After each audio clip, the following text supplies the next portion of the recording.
ఉమ్. సూత్రం శ్వాస ఏంటి? తీసుకునే వేగం తగ్గుతుంది కాబట్టి మనసు యొక్క ఆలోచన స్థాయి తగ్గుతుంది, ఒత్తిడి తగ్గుతుంది. అదే ఎప్పుడు ఫార్ములా అంటాం కదా, ఫార్ములా ఏంటి? చలే శ్వాస చిత్తం ప- చలేవాయి ఆ, నిశ్చలం నిశ్చలే భవేత్. శ్వాస చలే వాయు చలే చిత్తం నిశ్చలే నిశ్చలం భవేత్ అనే సూత్రాన్ని ఆధారం చేసుకుని వాయువు స్పీడు మనం కంట్రోల్ చేస్తున్న కొద్దీ మైండ్ స్పీడ్ తగ్గి మనసు ఎంత నిశ్చలంగా ఉంటే అంత ప్రశాంతత అనే సిద్ధాంతం ప్రకారంగా స్ట్రెస్ అనేది తగ్గుతుంది. అలాగే gentle asanas, simple gentle movements స్ట్రెస్ని రిడ్యూస్ చేయొచ్చు. ముఖ్యంగా బాలాసనం, చైల్డ్ పోజ్ అంట, అలాగే భుజంగాసనం, అలాగే సేతుబంధాసనం, ఇవన్నీ కూడా ఇంప్రూవ్ సర్క్యులేషన్, డైజెస్టివ్ ఆర్గన్స్కి సర్క్యులేషన్, బ్లడ్ సర్క్యులేషన్ ఇంప్రూవ్ అయితేనే కదా ఆ భాగం బాగా పనిచేస్తుంది అన్నారు. కనుక ఈ ఆసనాలు డైజెస్టివ్ ఆర్గన్స్కి సర్క్యులేషన్ ఇంప్రూవ్ చేయడం ద్వారా ఆ డిస్కంఫర్ట్, అనీజీనెస్, ఈజ్ అంటున్నాం కదా, ఆ ఈజీనెస్ లేకపోవడం అనే దాన్ని తగ్గిస్తాయి. అలాగే ప్రాణాయామ ఏంటేంటి హెల్ప్ చేస్తాయి అంటే, ఇది డీప్ బ్రీతింగ్, కపాలభాతి అనేది ప్రాణాయామం కాదు కానీ బ్రీతింగ్ ఎక్సర్సైజ్ లా ఉంటుంది కాబట్టి ఇచ్చేస్తున్నాడు. కపాలభాతి, నాడీ శోధన, ఆ, ఇవన్నీ కూడా లంగ్ యొక్క కెపాసిటీని ఇంక్రీజ్ చేస్తాయి. లంగ్ కెపాసిటీని ఇంక్రీజ్ చేయడము, ఆక్సిజనేషన్ ఎంత ఎక్కువగా ఉంటే ఆ ఆహారం బాగా బర్న్ అవుతుంది కదా, ఎక్కువగా ఎనర్జీ అనేది రిలీజ్ అవుతుంది కాబట్టి ఎక్కువగా ఆక్సిజనేషన్ అందించడం ద్వారా కూడా మళ్ళీ రిలాక్సేషన్ని ప్రాణాయామ కూడా పెంచుతుంది కదా రిలాక్సేషన్ని, ఇందాక చెప్పిన ప్రిన్సిపల్ ప్రకారంగానే. ఆ రకంగా పెంచడం ద్వారా ఈ ప్రాక్టీసెస్ అన్నీ కూడా పాజిటివ్గా ప్రభావం చూపించి మొత్తం డైజెషన్ని ఇంప్రూవ్ చేస్తాయి. ఓవరాల్ గట్ హెల్త్ని కూడా, ఇది ఓవరాల్ గట్ అంటే ఫుడ్ ట్రాక్ మొత్తం, మన శరీరం మొత్తం, శరీరం మొత్తం ఫుడ్ ట్రాక్ మొత్తం, మౌత్ టు యానస్. శరీరం మొత్తం కాదు, ఫుడ్ ట్రాక్ మొత్తమే. Gastro intestinal track, GI track అని వాడుతున్నారు కదా, అదంతా దాని యొక్క హెల్త్ని ఇంప్రూవ్ చేస్తుంది. ఇంకా ఇంకా షట్కర్మలు, ఈ షట్కర్మలు నేతి లఘు సంఘ ప్రక్షాళన, ఆ రెండింటిని ముందు ఇంట్రడ్యూస్ చేయమన్నారు. అది కూడా కొన్ని రోజుల తర్వాత, ఎందుకంటే అంత ఓపెన్ అయ్యి ఉంటుంది కదా పొట్టలోని పుండు అనేది, కురుపు, రక్తం కారుతూ ఉంటుంది. అందుకు నేతి క్రియ, కుంజల్ క్రియ అనేది ముందు అసలు ఇంట్రడ్యూస్ చేయొద్దు. ఇంకొంచెం ఎక్కువ వర్షం చేయొచ్చు, రప్చర్ చేసేసిందంటే ఇంకా ప్రాబ్లం అవ్వచ్చు. కాబట్టి ముందే ధౌతి క్రియలు మాత్రం మొదట్లోనే వద్దు, కొద్ది రోజులు అయ్యాక నేతి క్రియలను శంఖ ప్రక్షాళన, అవి లఘు శంఖ ప్రక్షాళన చేస్తే అప్పుడు ఇది కొంతవరకు హెల్ప్ చేస్తుంది. ఎందుకంటే రిస్క్ ఉండొచ్చు అది ఇంకొంచెం డిస్టర్బ్ చేసి హీలింగ్ తగ్గించడానికి, అల్సర్ తగ్గుదలని తగ్గిస్తుంది అనేసి. అలాగే వామిటింగ్, బ్లడ్ వామిటింగ్, అలాగే మోషన్స్లోని బ్లీడింగ్ అవ్వడము, ఇలాంటివి ఉన్న వాళ్ళకి కూడా కుంజల్ క్రియ అనేది అసలు ఎంకరేజ్ చేయొద్దు అని చెప్తున్నారు. మరి బాగా మంచి ఆ ఫీల్డ్లోని రెగ్యులర్గా ప్రాక్టీస్ చేయించే ఎక్స్పర్ట్స్ ఉంటే వాళ్ళ ఎక్స్పీరియన్స్ని తీసుకుని చేయొచ్చు అని చెప్తున్నారు.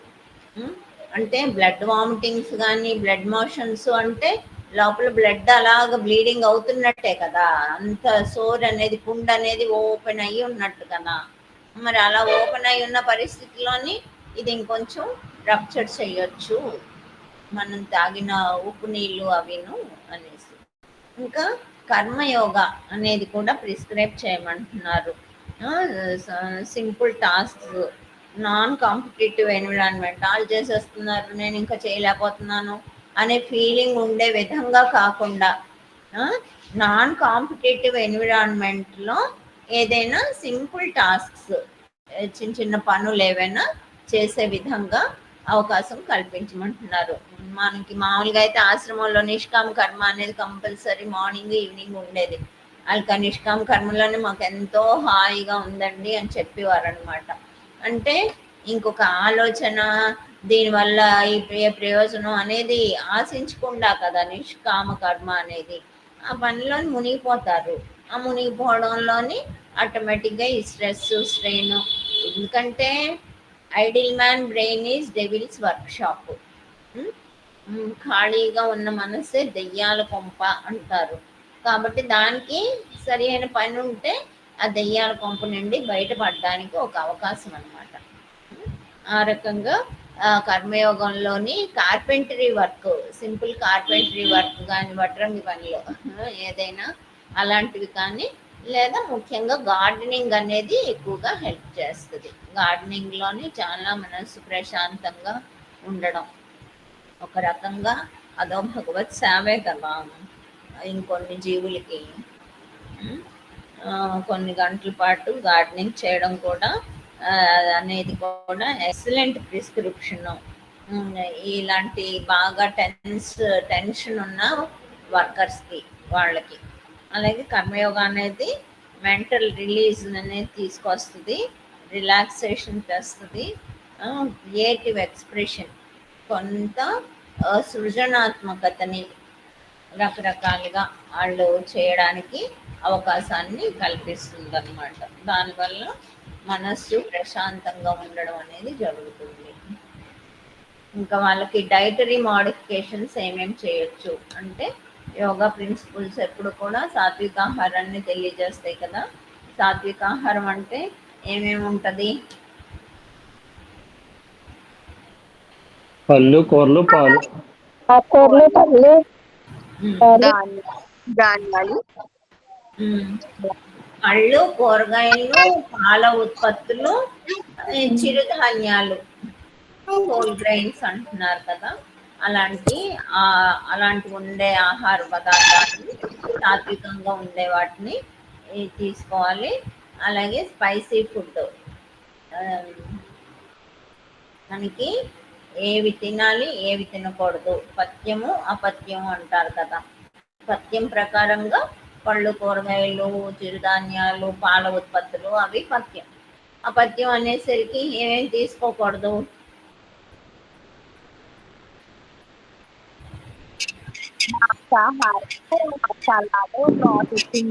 Fast foods, spicy foods. Spicy foods, ఎసిడిక్గా ఉండేవి కూడా వద్దన్నాడు. యాసిడ్ని పెంచే ఫుడ్ కూడా.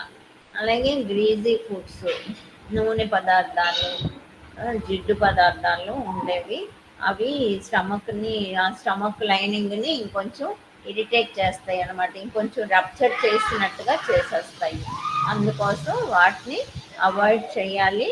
అలాగే లోపల జీర్ణక్రియకి కష్టం కాబట్టి నోట్లోనే శుభ్రంగా థరోగా బాగా నమిలి మింగమని చెప్తున్నారు.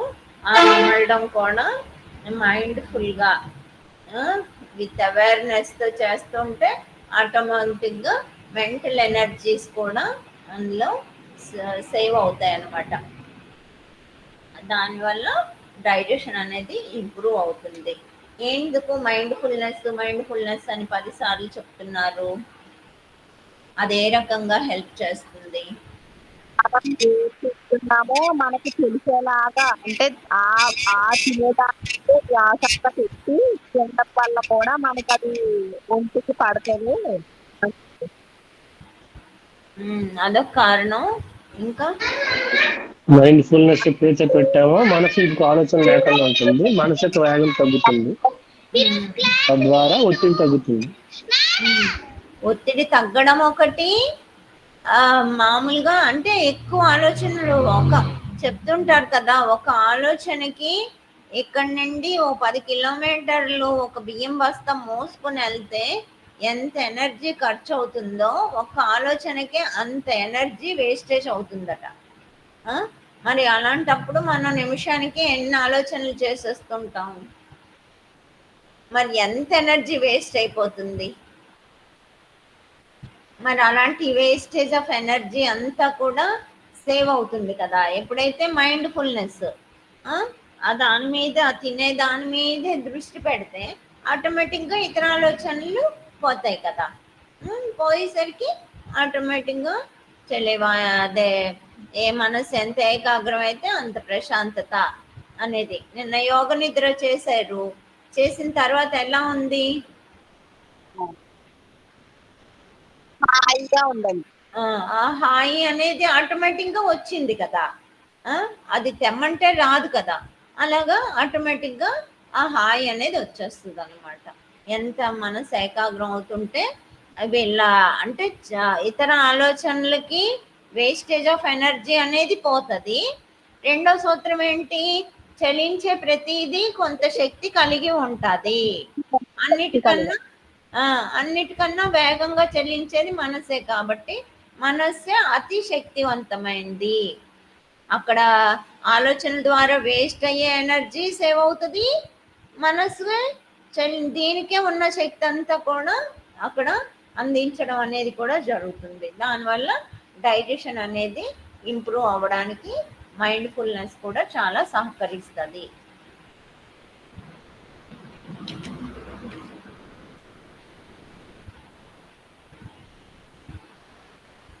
హైడ్రేషన్, ఎక్కువగా నీటిని తాగడం అనేది కూడా చాలా డైజెస్టివ్ కెపాసిటీ హెల్తీగా తయారవడానికి, డైజెస్టివ్ ఫంక్షన్ అనేది ఈ డీహైడ్రేషన్ నుండి ప్రివెంట్ చేయడానికి సహకరిస్తుంది. అల్సర్ సిమ్టమ్స్ అన్నిటినీ కూడా ఈ డీహైడ్రేషన్ అనేది కూడా అల్సర్ సిమ్టమ్స్ని ఎక్కువ చేసేస్తాయి, తీవ్రతరం చేస్తాయి డీహైడ్రేషన్ అనేది. అలాంటి డీహైడ్రేషన్ని తొలగిస్తుంది ఎక్కువగా నీళ్లు తాగడం అనేది చేస్తూ ఉంటే. తర్వాత అడెక్వేట్ రెస్ట్, అలాగే సఫిషియంట్ రెస్ట్ ఉండాలి, క్వాలిటీ స్లీప్ కూడా ఉండాలి. ఏదో టెన్షన్గా అమ్మో టైం అయిపోతుంది క్లాస్కి వెళ్ళిపోవాలి అనే టెన్షన్స్తోని ఉండేలా కాకుండా స్లీప్ అనేది కూడా క్వాలిటీగా ఉండాలి, సఫిషియంట్గా ఉండాలి. అలా ఉంటే బాడీస్ న్యాచురల్ హీలింగ్ ప్రాసెస్ అనేది కెపాసిటీ పెరుగుతుంది అనమాట. మన బాడీకే ఉంది అని చెప్పుకుంటున్నాం కదా ఇమ్యూన్ సిస్టమ్ అనేది, న్యాచురల్ హీలింగ్ ప్రాసెస్ అనేది పెరుగుతుంది అనమాట. దాని కెపాసిటీ పెరిగి ఆ జబ్బుని తగ్గించేసుకోవడానికి, తొందరగా తగ్గడానికి అది హెల్ప్ చేస్తుంది. అలాగే ఇంకా positive mindset, cultivate a positive outlook, yogic philosophy and మైండ్ఫుల్నెస్తో కూడా పాజిటివ్ యాటిట్యూడ్ అంటే తలచేవన్నీ జరగవు, కొన్ని జరిగిన మనం తలచనివి కూడా జరుగుతూ ఉంటాయి, జరిగేవన్నీ మంచికని అనుకోవడమే మనిషి పని అని ఒక పాట ఉంది కదా. అలాగా ఏది జరిగితే అది నా మంచి కోసమే అలాగా అనుకోగలిగితే మెంటల్ టెన్షను, స్ట్రెస్, స్ట్రెయిన్ సిద్ధింపని దాని ఎడల సిద్ధించిన దాని ఎడల ఒకే రకంగా ఉండాలి. సిద్ధ్యో సమోభూత్వం సమత్వం యోగ ఉచ్యతే, అది సమాధి అంటారు. అంటే మామూలుగా ఈ యోగా ప్రాక్టీసెస్ వాచ్యార్థం లక్ష్యార్థం అని. వాచ్యార్థం అంటే ఏంటి? నోటితో చెప్పేది, వాక్య రూపంలో చెప్పేది. లక్ష్యార్థం అంటే మనం ఎటువైపు చూపిస్తున్నామో అది లక్ష్యార్థం. ఇలా చూపించాను అనుకోండి, చూపిస్తే నా చేతిని చూశారనుకోండి, అది వాచ్యార్థం అవుతుంది. అంటే ఆ చెప్పే మాటనే పట్టుకోవడం అనేది. లక్ష్యార్థం అంటే ఆ వేలు ఎటు చూపిస్తుందో అటు చూడాలి అని కదా. ఆ రకంగా మనం లక్ష్యార్థాన్ని తీసుకోవడం అనేది చెయ్యాలన్నమాట. అంటే సమాధి అనే దానికి వాచ్యార్థం ఇప్పుడు నువ్వు చెప్పినట్టు సిద్ధ్యం. మామూలుగా సమాధి అనేది ఏంటి, మనకి ఆ వీటన్నిటికీ అతీతమైన స్థితిలో ఉండడం అని కదా. ఏకమేవ అద్వితీయం బ్రహ్మ అనే స్థితిలో ప్రపంచ ఆలోచన ఏమీ లేకుండా మనంగా ఉంటాం. ఈవెన్ మన శరీర ధ్యాస, మనస్సు, ఆలోచనలు, ఇంద్రియాలు ఏమి ఉండవు ఇంకా. అలాంటి స్థితిలో ఉండడం సమాధి. మరి అయితే ఎప్పుడు అలా ఉండిపోవాలా ఆ స్థితిలోని? మనిషి లక్ష్యం అదేనా? అలా ఉండిపోవడమే లక్ష్యమా? మరి ఏంటి? ఏ పని చేస్తున్నా ఎరుకుతో ఉండడం లక్ష్యం. ఎల్లప్పుడూ దైవంతో కలిసి ఉండడం. ఎల్లప్పుడూ దైవంతో కలిసి ఉండడం సమాధి అని. ఏ పని చేస్తున్నా సిద్ధ్యో సమోభూత్వ సమత్వం యోగ ఉచ్యతే. సిద్ధించిన దాని యందు కూడా సమానంగా ఉండడమే సమాధి అని చెప్తారు కదా. సమాధి బుద్ధి సమానంగా ఉండడం, అది లక్ష్యార్థం అవుతుంది అనమాట. వాచ్యార్థం అంటే ఆ స్థితిలో ఉండిపోవడం, లక్ష్యార్థము అలాంటి సిద్ధ్యో సమోభూత్వ అనేది ఉంచడం అనమాట. ఆ రకంగా పాజిటివ్ మైండ్ సెట్ అనేది అలవాటు చేసుకోవడం వల్ల యోగా ఫిలాసఫీ ద్వారా లేదా మైండ్ఫుల్నెస్ ద్వారా కూడా అది అలవాటు చేసుకోవాలి. అది ఈ స్ట్రెస్ని తగ్గించడానికి, హెల్దియర్ మైండ్ సెట్, తద్వారా హీలింగ్ ప్రాసెస్ని బాగా పెంచుతుంది అనమాట. పెప్టిక్ అల్సర్ యొక్క జబ్బుని త్వరగా తగ్గించడానికి అది సహకరిస్తుంది. అలాగే రెగ్యులర్ ఎక్సర్సైజ్, ఈ మోడరేట్ ఫిజికల్ యాక్టివిటీ, వాకింగ్ అనేసి లేదా సింపుల్ యోగా, జెంటిల్ యోగా అనేది రెగ్యులర్గా చేయమని చెప్తున్నారు. రెగ్యులర్గా ప్రాక్టీస్ చేస్తే అది కూడా బాగా బ్లడ్ సర్క్యులేషన్ని ఇంప్రూవ్ చేస్తుంది కదా. ఇప్పుడు మనం యోగా చేస్తే ప్రతి ఆసనం కూడా అనేక భాగాలకి వ్యాయామాన్ని అందించి దానికి సర్క్యులేషన్ పెంచుతుంది కదా. అలాగా బ్లడ్ సర్క్యులేషన్ని పెంచడము, అలాగే డైజెషన్ని కూడా అభివృద్ధి చేస్తుంది. కెపాసిటీని, డైజెస్టివ్ కెపాసిటీని పెంచుతుంది. స్ట్రెస్ని తగ్గించడానికి కూడా ఈ రెగ్యులర్ ప్రాక్టీస్ అనేది హెల్ప్ చేస్తుంది. వాకింగ్ కానీ, జెంటిల్ యోగా ఎక్సర్సైజెస్ కానీ. అలాగే టొబాకో అండ్ ఆల్కహాల్, వీటి వల్ల ఎక్కువగా వస్తున్నాయి అంటున్నారు కదా. టొబాకోను, ఆల్కహాల్, స్మోకింగ్, డ్రింకింగ్, అలాంటి యోగా అనేది, యోగా ప్రిన్సిపల్స్ ఎప్పుడు కూడా అలాంటి సబ్స్టెన్స్ని ఏవైతే మన శరీరానికి ఆరోగ్యాన్ని హాని చేకూరుస్తాయో అలాంటి వాటిని, ముఖ్యంగా ఈ టొబాకో, ఆల్కహాల్, వీటిని అవాయిడ్ చేయమని చెప్తుంది కదా. ఎందుకంటే అవి ఈ పెప్టిక్ అల్సర్ సిమ్టమ్స్ని ఇంకొంచెం పెంచేస్తాయి, టొబాకోను, ఆల్కహాల్. కనుక అధిక ఆల్కహాల్ అన్నారంటే అర్థం ఏంటి? వాడు కొంచెం తాగుడు అలవాటు ఉండుంటది రాసినోడికి. ఎక్సెస్ ఆఫ్ ఆల్కహాల్ అంటే లిమిటెడ్ ఆల్కహాల్ తీసుకోవచ్చు. అదే మరి వాడి కాన్షియస్ కొంచెం నొక్కుతుంది కదా. నువ్వు అలా రాసేస్తే ఎలాగా అనేసి అందుకు కొంచెం యాడ్ చేసి ఉంటాడు ఆ పదాన్ని. లేకపోతే ఆల్కహాల్ అనేది రప్చర్ చేసేస్తుంది కదా. ఇప్పుడు మన చిన్న కట్టింగ్ ఏ రకమైన ప్రాబ్లం ఉన్నా దాని మీద పడిందంటే మండుతుంది కదా. మరి అలాంటిది లోపల ఏకంగా ఓపెన్ అయ్యి ఉంటది పెప్టిక్ అల్సర్స్ అంటేను. దాని మీద కొంచెం వేసినా మండిపోదా? అధిక ఆల్కహాల్ అని రాస్తున్నాడు, నేను చూసాను. అయితే ఒకట్లే కొన్ని మందులు తయారు చేసినప్పుడే కొంచెం కాఫ్ స్మాల్ సిరప్లు కాఫ్ సిరప్లు ఎక్కువ ఉంటాయి. స్మాల్ క్వాంటిటీస్ లో వాడుతుంటారు కదా, అలాగా. అంటే ఏదైతే హోమియో సిద్ధాంతం ప్రకారంగా ఏదైతే ఆ వ్యాధిని కలిగిస్తుందో అదే వ్యాధిని తగ్గిస్తుంది అనేది దాని సిద్ధాంతం. అందుకు మరి దాన్నే స్మాల్ పొటెన్షియల్లోని కదా. ఇప్పుడు ఒక చొక్క అంటే కొన్ని జబ్బులకి విషాన్ని కూడా వాడతారు మందుగా. అయితే ఒక్క డ్రాప్ ఆఫ్ విషాన్ని ఎంతో పెద్ద డ్రమ్ముల నీళ్ళల్లో కలుపుతారనమాట. దాన్ని మళ్ళీ తీసి మళ్ళీ దాని 10 రెట్లు కలిపి అది ఇంకా పొటెంటైజ్ చేస్తారు. మళ్ళీ దాన్ని తీసి అందులో ఒక చొక్కని ఇంకో 10 రెట్లు తీసి అలా పొటెంటైజ్ పెంచుతారు. ఆ రకంగా చూస్తే మరి స్మాల్ క్వాంటిటీ అనేది వర్తించవచ్చు కదా. అందుకు అధిక అనేది కూడా వాడచ్చు. అధిక ఆల్కహాల్ వాడకూడదు అనేసి.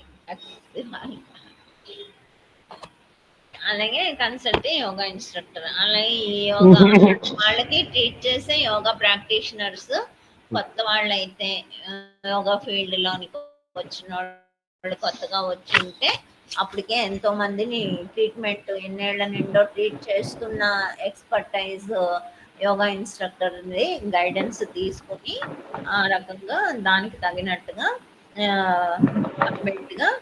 అప్రోప్రియేట్ ప్రాక్టీసెస్ ని ప్లాన్ చేసి ఆ ప్రాక్టీషనర్ చేత వాడి యొక్క నీడ్స్, వాడి కండిషన్స్, ప్రాబ్లమాటిక్ పర్సన్ యొక్క నీడ్స్, అవసరాలను బట్టి వాడి కండిషన్స్ని బట్టి ప్లాన్ చేసి తగిన పథకం ప్రకారంగా రెగ్యులర్గా యోగా ప్రాక్టీసెస్ చేయించమన్నారు. అది వాళ్ళ సివియారిటీలో కూడా వ్యారీ అవ్వచ్చు. కొందరికి ఇంకా అంటే ఇంకా అప్పుడే చిన్నది స్టార్ట్ అయిన స్టేజ్లో ఉండొచ్చు, కొందరికేమో ఏకంగా ఓపెన్ అయిపోయి పెద్ద పెద్ద పుళ్ళు ఉండొచ్చు లోపల. కాబట్టి అలాగా తేడాలు ఉంటాయి. కాబట్టి సివియారిటీలోని individual responses to yogic practices may differ. ఒక్కొక్కరికి ఒక్కొక్క ప్రాక్టీసెస్ ఒక్కొక్క రకంగా రిజల్ట్ని ఇవ్వచ్చు అనమాట. ఒకే ఆసనం సివియర్గా ఉన్న వాళ్ళకిను లైట్గా ఉన్న వాళ్ళకి ఒకే రకమైన రిజల్ట్ రాదు. అందుకనేసి మనకి ఎప్పుడు కూడా వాళ్ళ యొక్క ఇండివిజువల్ రెస్పాన్స్ని బేస్ చేసుకునే ప్రిస్క్రైబ్ చేయమంటారు యోగా ప్రాక్టీసెస్ అనేవి. అందుకే ముఖ్యంగా ఈ హెల్త్ కేర్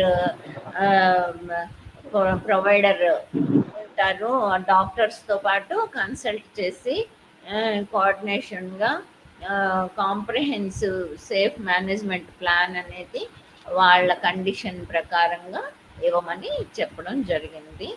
అలాగే ఇంకా కాంప్లికేషన్స్ దీనివల్ల వస్తాయి అంటే ఇంటర్నల్ బ్లీడింగ్, లోపల కంటిన్యూస్గా బ్లీడింగ్ అవ్వడం, రక్తస్రావం. చూడండి, దెబ్బలు తగిలితే అలా రక్తం కారిపోతుంటుంది కదా, అలాగా పెప్టిక్ అల్సర్స్ వల్ల ఎక్కువగా ఇంటర్నల్ బ్లీడింగ్ అనేది అవ్వడానికి ఛాన్స్ ఉంటుంది. స్టమక్ వాల్లోని కన్నం పడిపోవడానికి అవకాశం ఉంటుంది.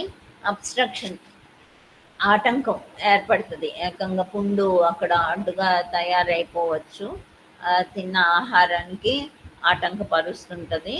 తర్వాత ఇంకా హయ్యర్ లెవెల్లో గ్యాస్ట్రిక్ క్యాన్సర్ కూడా వచ్చేసే అవకాశం ఉంటుంది అనమాట. అంటే in the worst conditions of peptic అల్సర్స్లో ఇలాంటి కాంప్లికేషన్స్ కూడా రావడానికి ఛాన్స్ ఉంటుంది. కనుక వాటిని జాగ్రత్తగా మేనేజ్ చేయడం అనేది అవసరము అని చెప్పారు. నెక్స్ట్ రేపు కాన్స్టిపేషన్ గురించి చూద్దాము. ప్రాక్టికల్ యోగాకి ప్రిపేర్ అవుదాం. ఇప్పుడు కాన్స్టిపేషన్ మొదలు పెడితే మళ్ళీ ఆయా సగం టైం అయిపోద్ది మళ్ళీ దానికే ప్రాక్టికల్ యోగాది.